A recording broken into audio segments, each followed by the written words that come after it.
On Thursday we had the running of the Crown Oaks, and Samantha Miss once again was outstanding, and she proved her superiority over 3-year-old fillies. She's just been undefeated against her own age and sex this year, and once again it was, well, she was cruising on the home turn, and it was never in doubt. I'll let you start off on this one, Suman. Yeah, I can't speak highly enough of Samantha Miss. I think she's just been, for mine, she's been the best story to emerge out of the whole spring. Just her dominance.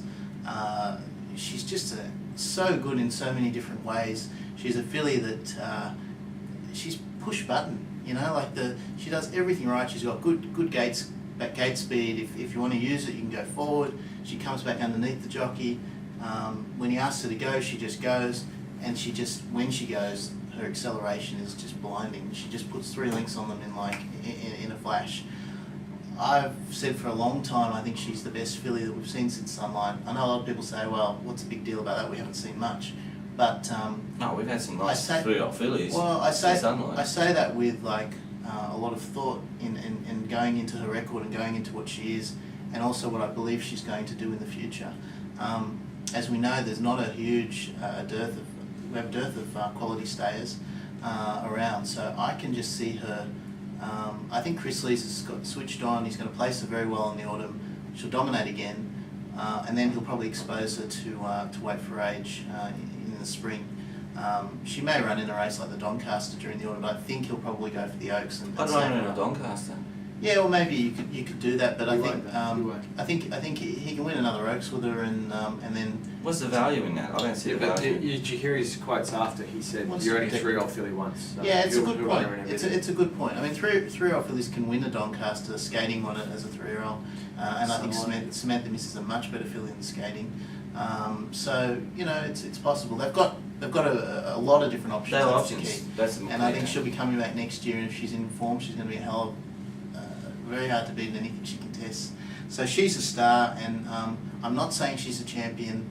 She's a champion 3-year-old filly, and she was a top class 2-year-old, and I think she'll go on to become a champion. But that's my belief. But I'm not labelling her a champion, so I don't want any of that mentioned to me. In relation to the Oaks, Miss Carletti's effort was tough.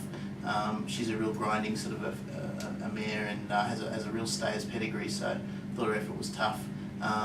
LA Wonder got really far back in the run and ran on quite strongly. I think she can make a nice stayer. Her 6 starts were unplaced, so.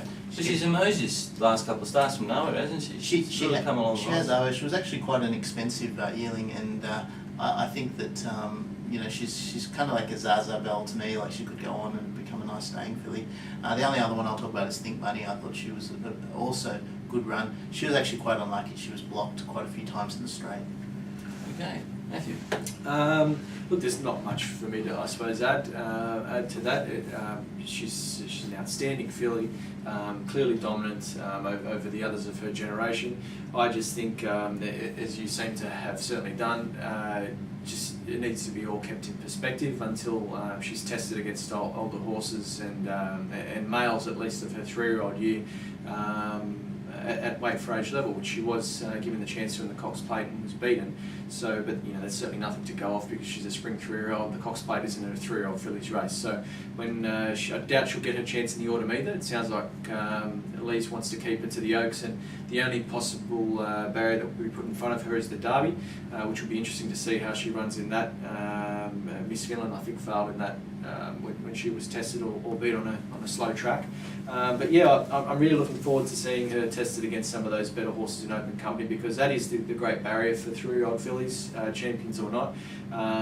There's been a string of them that you can list that have been... Miss Finland being the latest. Miss Finland being the latest, Serenade rose before her, Special Harmony before her. There's countless 3-year-old fillies that have dominated their year and didn't come good in open company. So she's not going to be she won't be the first and she won't be the last to not measure up. But look, you know, when I think about those fillies, there's something about Samantha Miss that tells me she's better than them. I do get that sense about her, but I can't get carried away about a 3-year-old filly.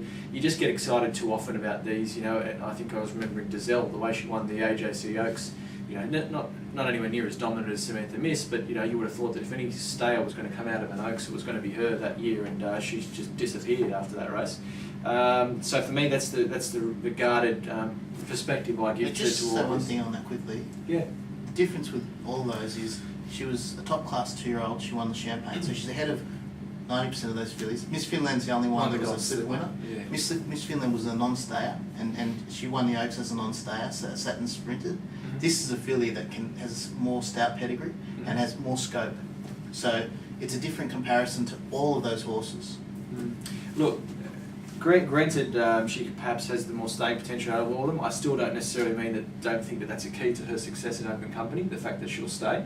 And I think scope, yeah, she's certainly got a lot of scope for further development and more wins, but Miss Finland was not necessarily any less scopy than her, I thought. I mean, like... Oh no, size-wise they were the same. They're very similar horses. Very similar types. Yeah. But Miss Finland was a brilliant. You don't want to slip her lap by four lengths the way she did, bolted in. I just think that this filly's got a lot. It's a completely different scenario. Sure. I wouldn't run her in a derby. I think that's the kind of race that could wreck her. Good winner. Yeah. Look, it's all up there for people to see her results. So she's clearly dominant.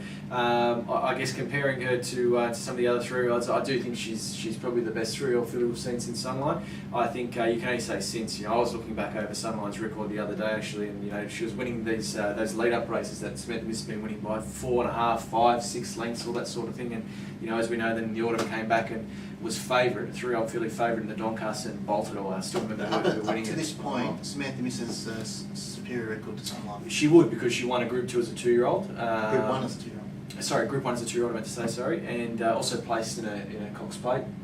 Won an Oaks, yeah, for sure. She'd be a better performed horse. So look, that's going to be the interesting thing. Of those behind her, I've got absolutely no interest in them. I like Miss Scarlatti is the only one to test Samantha Miss, and she came closest, I suppose, but Oaks are just graveyards for horses. They just never return, so they never come out of it and do any good. So let's hope Samantha Miss bucks the trend. Yeah, look, I think the boys have covered it. I'm actually really pleased to hear you boys saying that not getting too carried away with her as a champion, or tagging her as a champion or future champion, because we do have to put in a perspective. She has been outstanding. She's dominated her own age and sex. I don't think it was a strong Oaks. I really don't. I think, there's some horses in there who are nice horses, but overall, I don't think there's going to be any stars coming out of her, outside her. I tell you, every race she's run in, this preparation has been weak. There isn't a single strong race she's run in. She can only run against what's there, man. Of course she can. And she's been dominant. She's been dominant, yeah. Because she can only run in the races. I always say that. And I've said this Even before. I don't mind It's not going to change. I don't mind them beating average horses, or some of these are better than average. Like Camille's is a nice horse, Glenam's a nice horse. There's some of them are nice horses. They're not A graders. I don't feel. But she hasn't been beating them by a neck. She's been beaten by 3 or 4, and that's what I like to see. If you're going to beat your opposition who aren't strong, you've got to demolish your opposition. She's been doing that, so she gets kudos for that. She didn't produce the whip. No, she's totally dominant. She's totally dominant, and I've always said this before. You've got to beat your opposition. You've got to beat them easily, and she's doing that. And so therefore, she's outstanding. Whether or not she can transfer that to Wake for Age in the spring of next year, we'll wait and see.